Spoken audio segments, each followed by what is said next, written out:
Commençons le développement de l'actualité phare de la journée à Bobo-Dioulasso, à la place Tifo, à Moro précisément. C'était une marée humaine qui a réaffirmé son soutien au capitaine Ibrahim Traoré. L'occasion est saisie par les manifestants de Bobo-Dioulasso pour mettre en garde tous les comploteurs à l'intérieur et à l'extérieur du pays. L'ambiance de la journée de mobilisation dans la cité de Sia avec Hassan Gourabou et Ismaël Saturne Paris. Au cœur de Bobo-Dioulasso, une marée humaine mobilisée pour la souveraineté de sa patrie. Ici, chaque visage raconte une histoire et exprime un espoir, un sacrifice consenti pour un avenir meilleur. De cette mobilisation, plusieurs leçons pourraient être tirées. La plus fondamentale, c'est l'image que le pays des hommes intègres envoie au reste du monde. L'image d'un peuple uni derrière son leader et qui a décidé de prendre son destin en main. Mais c'est aussi un message envoyé aux détracteurs de l'intérieur comme de l'extérieur de la révolution populaire progressiste en marche au Burkina Faso. En 2 années de pouvoir, le capitaine Ibrahim Traoré a déjoué les tentatives impérialistes, manipulations diverses, accompagnées de désinformations, médias mensongers et récemment tentatives de coup d'État qui ont échoué grâce à l'efficacité de nos services de renseignement et au patriotisme de nos FDS et VDP. Face à ces échecs, l'impérialisme a dévoilé une nouvelle stratégie, les attaques verbales.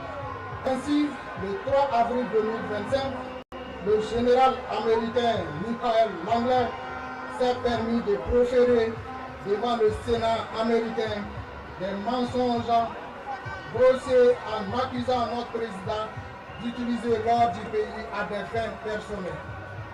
Mais nous savons tous que ces accusations sont fausses.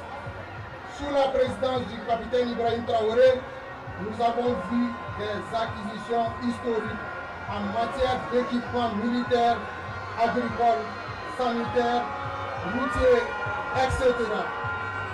Cela démontre que le seul souci du président est le bien-être de son peuple.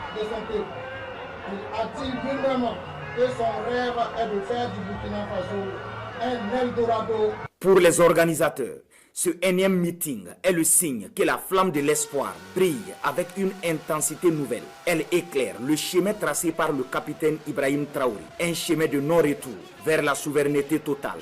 Le 30 septembre 2022 est désormais une date historique, celle de l'avènement de celui qu'on appelle l'héritier de Thomas Sankara, le capitaine Ibrahim Traoré. Depuis son arrivée au pouvoir, il s'est engagé dans une dynamique de libération totale du Burkina Faso et d'émancipation de l'Afrique, ce qui dérange profondément les ennemis de la souveraineté africaine. Comme l'a affirmé le camarade président, l'impérialisme n'a pas changé de logiciel.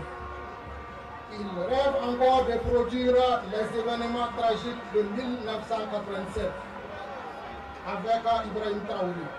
Mais nous, peuple et jeunesse conscients de 2025, nous avons compris les enjeux et nous nous battrons pour défendre le capitaine Ibrahim Traoré et les autres dirigeants de l'AES.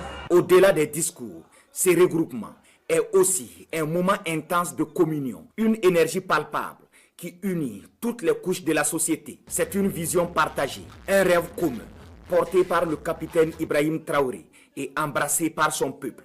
Là-dessus, la veille citoyenne se dresse comme un rempart contre toute tentative de déstabilisation, guidant le Burkina Faso et la confédération de l'AES vers un horizon de liberté. Pour ce faire, elle appelle les Burkinabés à rester vigilants, unis et à soutenir sans faiblir cette révolution porteuse d'espoir.